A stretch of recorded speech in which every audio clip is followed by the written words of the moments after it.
नमस्कार, सुप्रभात। स्वागत सबरंग कार्यक्रम में आप सभी दर्शकों का। मित्रों, आज फादर्स डे है, तो फादर्स डे की आप सभी को दिल से बहुत बहुत दुआएं और शुभकामनाएं, खास करके फादर्स को जो अपने पूरे परिवार की इतनी सुंदर देखभाल कर रहे हैं, उन्हें आगे बढ़ा रहे हैं। सचमुच पिता की भूमिका क्या होती है, ये तो पूरा परिवार बहुत शिद्दत से महसूस करता है। कहते हैं कि सभी रिश्तों में वही बड़ा जो मुसीबत में साथ खड़ा। और विचार करके देखें कि मुसीबत में कौन साथ खड़ा होता है। मैं आपका ध्यान एक दूसरी ओर भी लिए चल रहा हूँ। यदि आप अपने जीवन में देखेंगे तो केवल परमात्मा ही ऐसे हैं जो हमेशा ही हमारे साथ खड़े हुए होते हैं हर मुसीबत में। इसीलिए हम उन्हें परम पिता कहते हैं, क्योंकि वो एक ऐसे पिता हैं जो अपने बच्चों के साथ हर पल उपस्थित रहते हैं, उनकी मदद करने के लिए, उन्हें साथ देने के लिए, क्योंकि उनकी यही कामना होती है कि मेरे बच्चे हमेशा सुखी रहें, शांत रहें, आनंदित रहें और जीवन पथ पर सफल होते हुए अपने ध्येय को प्राप्त करें। जैसे एक पिता की कामना होती है, वो तो परम पिता हैं, अपने हर बच्चे के लिए उनकी यही सुंदर कामना होती है। तो हम अपने उस परम पिता का दिल से शुक्रिया करते हुए, उन्हें याद करते हुए, उन्हें अपने जीवन में ज़रूर शामिल करके रखें। जैसे हम अन्य चीज़ों को अपने जीवन का हिस्सा बनाकर रखते हैं, परमात्मा पिता भी यदि जीवन के ऐसे ही हिस्सा बन जाएं तो सचमुच जीवन कल्याण की ओर अग्रसर हो जाएगा, आनंद की ओर अग्रसर हो जाएगा। तो इसी सुंदर भाव के साथ, संकल्प के साथ कि हमेशा ईश्वर पिता के साथ रहेंगे और उनकी मदद का अनुभव करते हुए जीवन में आगे बढ़ेंगे, चलते हैं आज के सुंदर सुवाक्य की ओर। ईश्वर पिता से संबंध जोड़ो, दुख दर्द के सब बंधन तोड़ो। कौन कहता है कि खुदा नजर नहीं आता, एक वो ही तो नजर आता है जब कोई और नजर नहीं आता। अक्सर हम अपने दुखों में किसी सहारे की चाहना रखते हैं और मनुष्यों की ये फितरत है कि वो साथ तो देते हैं परंतु सदा नहीं दे सकते। ऐसे समय पर अगर हम उस परमात्मा पिता का हाथ थाम लें तो सचमुच हमें और किसी के सहारे की आवश्यकता नहीं। हम भले ही कमज़ोर हों, हम भले ही अपने आप को असहाय महसूस करते हों, लेकिन उनका साथ हर परिस्थिति से हमें बाहर निकाल देता है, हर परिस्थिति में हमें विजयश्री प्रदान करता है, चाहे वो शारीरिक स्वास्थ्य की बात ही क्यों ना हो। जब कभी हम बीमार भी हों तब भी यदि उनके साथ का अनुभव करते चलते हैं तो बीमारी भी छूमंतर हो जाती है और हम संपूर्ण स्वास्थ्य का आनंद लेने लगते हैं। इसीलिए ईश्वर को हमेशा अपने साथ रखें, अपने समीप देखते हुए, अपने जीवन में उनकी शक्ति भरते हुए हर परिस्थिति पर विजय प्राप्त करते चलें। यही हमारी मंगल कामना है। और इसी मंगल कामना के साथ आइए चलते हैं अगले सेगमेंट, आपकी सेहत आपके हाथ की ओर। चीन की एक कहावत है कि भूख लगे तब खाओ, प्यास लगे तब पानी पियो। आज के परिप्रेक्ष्य में शायद थोड़ा मुश्किल हो सकता है, क्योंकि हमारा जीवन नेचुरल नहीं, इतना फास्ट हो गया कि कोई कहेंगे कि मैं तो इतना बिजी था कि प्यास लगी मालूम ही नहीं पड़ा। ये बिल्कुल सही है, परंतु उसके लिए थोड़ा हमको सजग होना पड़ेगा। जैसे कि आप सवेरे उठे, कुछ समय के बाद आप देखना आपको खुद भूख लगेगी, तब ये नहीं कि अभी टाइम हो गया नाश्ता करने का। कई लोग ये भी कहते हैं कि अगर हमने नहीं किया तो हमारा जीवन ऐसा है कि फिर तो नाश्ता तो गया। रात को जल्दी खाओ, आप जल्दी खा के सो गए, फिर सवेरे उठे, आप देखना कि उठने के 1-1.5 घंटे में आपको जोर से भूख लगेगी या तो थोड़ा गैस बनने लगेगा, ऐसा कुछ होगा। तो वो एक बॉडी का सिग्नल है कि भी अभी खाने की जरूरत है, तो तब नाश्ता जरूर करो। फिर ऐसा नहीं कि वापस अभी लंच लेना है, अभी टाइम हुआ 1 बजे लेना है। वापस यही प्रश्न आता है कि नहीं तो क्या होगा। परंतु आप नाश्ता भी थोड़ा ही करो, तो आप देख रहे चलो आपका टाइम भी है 1 बजे, 1:30 बजे, 2 बजे खाने का, तो तब तक आपको जोरों से भूख लगेगी। और बीच बीच में खाते नहीं रहो कि भी आपने जो खाया है वो अभी तक डाइजेस्ट नहीं हुआ है, दूसरा आपने अंदर डाला, तो फिर क्या होगा। आप अगर बार बार खाते रहेंगे तो बार बार इंसुलिन रिलीज होता है, ग्लूकागोन को रिलीज होने का आप टाइम ही नहीं देते। तो इसलिए भी बीच में गैप छोड़ने का फायदा है। एक्सेप्ट कि आपको कोई बीमारी है और डॉक्टर ने सजेस्ट किया है तो और बात है। कई लोग कहते हैं हमको भूख लगती है, तो बोले फ्रूट्स खा लो, परंतु जो आप नॉर्मल अनाज खाते वह नहीं खाइए। नमस्कार।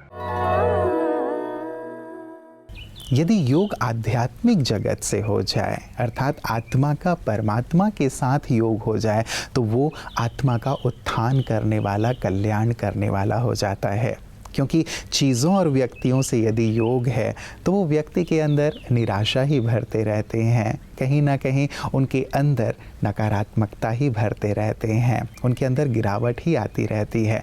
केवल आत्मा का परमात्मा से योग, यही एक ऐसा योग है, आध्यात्मिक योग, जिसे राजयोग कहते हैं, जो आत्मा का संपूर्ण रूप से उत्थान करने वाला है। और इसी योग की चर्चा लगातार हम योग एक जीवन दर्शन में कर रहे हैं। आइए देखें कि आज इसमें आपके लिए क्या खास है।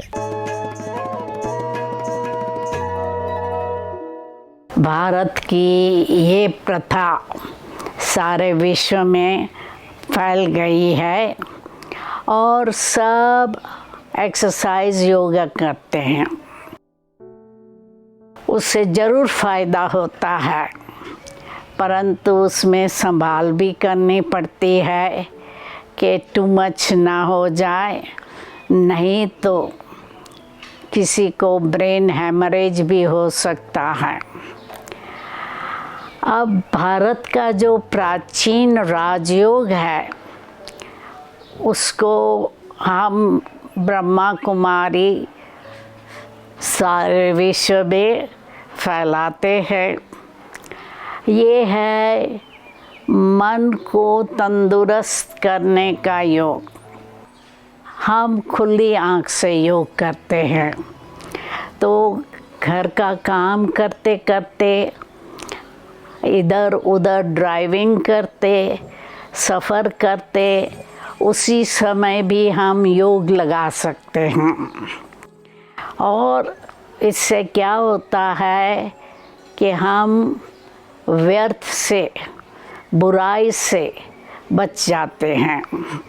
तो नर जो ऐसी करनी करे नारायण बने कहते हैं, वो सचमुच नारायण हम बन सकते हैं और फिर से भारत में राम राज्य आ सकता है। तो इसलिए ये राजयोग बहुत सहज भी है और सब कर सकते हैं। शरीर को अनेक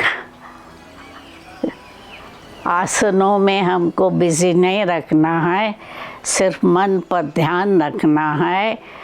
तो इसलिए आपको मैं ये निवेदन करूँगी कि आप राजयोग का अभ्यास ब्रह्मा कुमारी सेंटर पर जाके कर सकते हैं। ओम शांति। मित्रों, परम पिता की चर्चा हम करते आ रहे हैं क्योंकि फादर्स डे है, लेकिन साथ ही जो यहाँ इस लोक में हमारे पिता के रूप में, पिता की भूमिका में है, उनकी भूमिका भी कितनी अहम है, इस बात को हम बहुत गहराई से महसूस करते हैं। हर एक बच्चे के लिए पिता हीरो की तरह होते हैं, सुपरमैन की तरह होते हैं, जो बच्चे की हर कामना को पूरी करते हैं। सचमुच पिता चाहे अमीर है या गरीब है, उनकी यही इच्छा रहती है कि मैं अपने बच्चे की हर ख्वाहिश को पूरी करूं, उसे बहुत ऊंचे मुकाम तक लेकर के चलूं। उनके हृदय में जो अनंत प्यार और उत्साह होता है अपने बच्चे को लेकर, उसको सचमुच मापा नहीं जा सकता। पिता के प्यार को अनुभव करना सचमुच एक बहुत ही सुंदर सी अनुभूति है। और आज का दिवस तो विशेष दिवस है, तो सभी पिताओं को पुनः एक बार हार्दिक शुभकामनाएं हैं और दिल की दुआएं हैं उनकी सुंदर जो जिम्मेवारियां हैं जो आप पूर्ण कर रहे हैं उनके लिए। और साथ ही सभी बच्चों को भी मैं यही कहूँगा कि अपने पिता के प्रति भी अनंत प्यार, अनंत सम्मान का भाव न केवल आज लेकिन ताउम्र ज़रूर प्रदर्शित करते रहें। अपने व्यवहार व्यवहार से और साथ ही अपने दिल के भावों के साथ भी, क्योंकि एक ऐसा नाता है ये जो सचमुच बहुत ही अद्भुत है, बहुत ही अलौकिक है। इस अनुभूति को अपने जीवन में रखते हुए अपने प्यार सम्मान को ज़रूर आगे से आगे बढ़ाते चलेंगे और साथ ही साथ अपने पिता की जो सुंदर मंगल मनोकामनाएं हैं, स्वप्न हैं, उन्हें भी पूर्ण करने का संकल्प ज़रूर रखेंगे। तो आज इसी सुंदर दिवस के उपलक्ष्य में आपके लिए एक खास प्रस्तुति लेकर के हम आए हैं। आइए देखते हैं अपने अगले सेगमेंट में। अगर माँ जीवन देती है तो पिता जीवन की सभी जरूरतों को पूरा करता है, जीवन को जीने योग्य और सुरक्षित बनाता है। हर बच्चे के लिए उसका पिता उसके जीवन का पहला नायक और प्रेरक होता है। पिता से बच्चे का वजूद बनता है और वही उसकी ताकत होता है। पिता एक अटूट विश्वास होता है जिसके साथ होने से हमें लगता है कि चाहे जीवन में कुछ भी हो जाए, हर हाल में वो हमें संभाल लेंगे। मगर इतना कुछ होकर भी ये एक अकाट्य सत्य है कि ये संबंध विनाशी है। वास्तव में हम आत्माओं का असली और अनादि संबंध तो उस परमात्मा पिता से है। वे हमारे अनादि पिता है। वे वही है जिन्होंने हर जन्म में हमें मुश्किलों में संभाला है। सब कुछ खो देने के बाद भी हमें आगे बढ़ने की ताकत और हिम्मत दी है। जैसे हमारे लौकिक पिता जीवन भर हमारी पालना करके हमें काबिल बनाकर अपना सब कुछ हमें विरासत के रूप में देकर जाते हैं, ठीक उसी प्रकार हमारे अनादि पिता परमात्मा भी सारे कल्प के अंत में हमें काबिल बनाकर अपना सब कुछ देना चाहते हैं। और ये कोई आम विरासत नहीं, बल्कि सुख, शांति, प्रेम, आनंद जैसे अमूल्य रत्नों का वर्षा है जिसे पाकर सचमुच किसी और दौलत की चाह नहीं रहती। इसे पाने के लिए हमें स्थूलता को छोड़ सूक्ष्मता की ओर जाना होगा। अपनी वास्तविक पहचान को जानना होगा। बाहरी दुनिया की सबसे कीमती से कीमती वस्तु से भी उत्तम 7 गुण और 8 शक्तियां जो हमारी ही अंदर निहित है, उन्हें जगाना होगा। अपने भीतर की दुनिया की यात्रा कर उसके हर पहलू पर अपना राज्य स्थापित करना होगा। सुपुरुषार्थ से हम अपने अनादि पिता परमात्मा द्वारा रचित नई दुनिया, स्वर्ग का उत्तराधिकार पा सकते हैं। तो आइए इस फादर्स डे पर अपने अलौकिक अनादि पिता को पहचाने और उनके समीप जाकर उनका असीम प्रेम और वर्षा प्राप्त करें।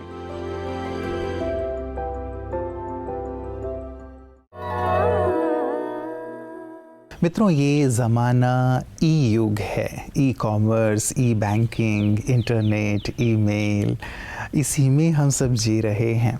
लेकिन इस ई युग में हम ईश्वर को ना भूल जाएं, जो हमारे जीवन के आधार हैं, जो हमारे जीवन को प्रकाश की ओर लिए चलने वाले हैं।